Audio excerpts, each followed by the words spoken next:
Everybody, Katie Naylor!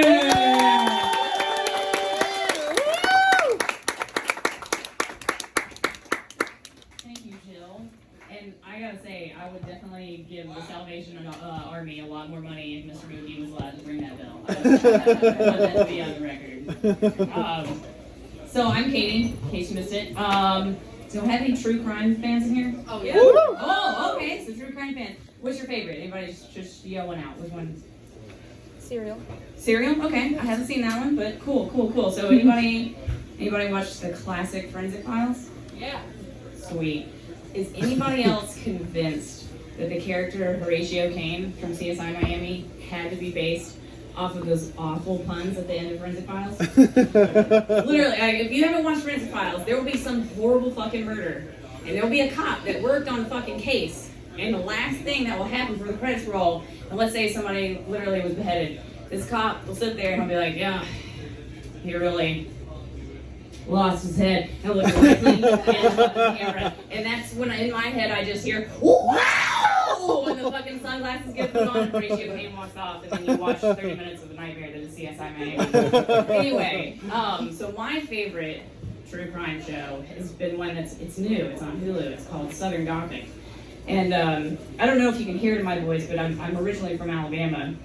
And this show showcases murders that happen in the South. And the first two episodes were like Louisiana and Mississippi, and I've never lived in either of those states, so like I can't say for certain whether that's some Louisiana or Mississippi shit. But then we got to the Alabama one, and I was really stoked because I had to know what the fuck was going to happen from this one. And so I'll give you a real quick backstory. And there's a pastor, and he's fucking somebody's wife. And the wife's husband ends up dead as fuck. And if you don't watch true crime, that's a dead giveaway. It's the motherfucking pastor. So they're asking people, who could it have been? Who could it possibly be? Who would ever do such a thing? And, it comes out, people are accusing the pastor, and they're like, oh my God, the pastor, no, not the pastor, no, not the pastor, not the pastor, it's not possible. And they're like, well, he was fucking the dude's wife, so like, and I don't know if you're well aware, but I was raised Catholic, so there's 10 commandments, and when I asked which one was the most important, they said all 10. And when all 10 are the most important, that means none of them are most important. And so murder and adultery are both on there, and it means they mean fucking nothing. So they're asking these people, you sure, y'all are real sure that this dude couldn't have fucking, murked this other dude? And they're like, no, he's a good person. I mean, he would murder. I mean, he will fuck the shit out of your wife, though. I mean, he will absolutely fuck the shit right out of your wife.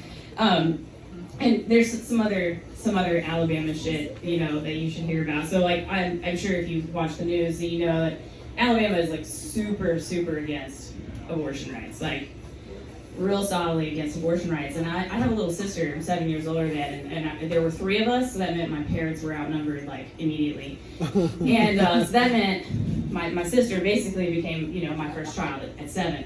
And I'm pretty sure that I have the case to convince people in Alabama that abortion should be legal. And that's that when kids raise other kids, one of them is ending up with a satanic tattoo on them, and it's my little sister. It's not me. It's not me.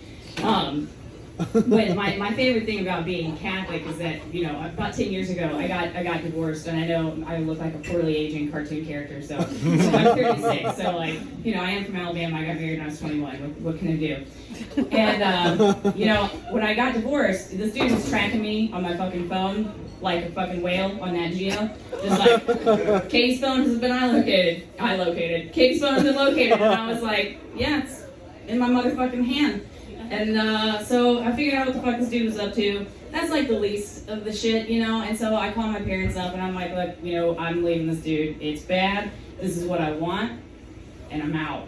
My mom gets on the phone and she just says, Katie, wait a minute. Katie, I do not see how a divorce is necessary at all. And so I'm just going to let you know, I am praying for reconciliation. I looked her dead in her face and I was like, you are? She's like, yeah. And I said, all right, well, Mom, he was sending nudes of me to everybody in his phone, so like, does that change your mind on anything? She, Can you get them back?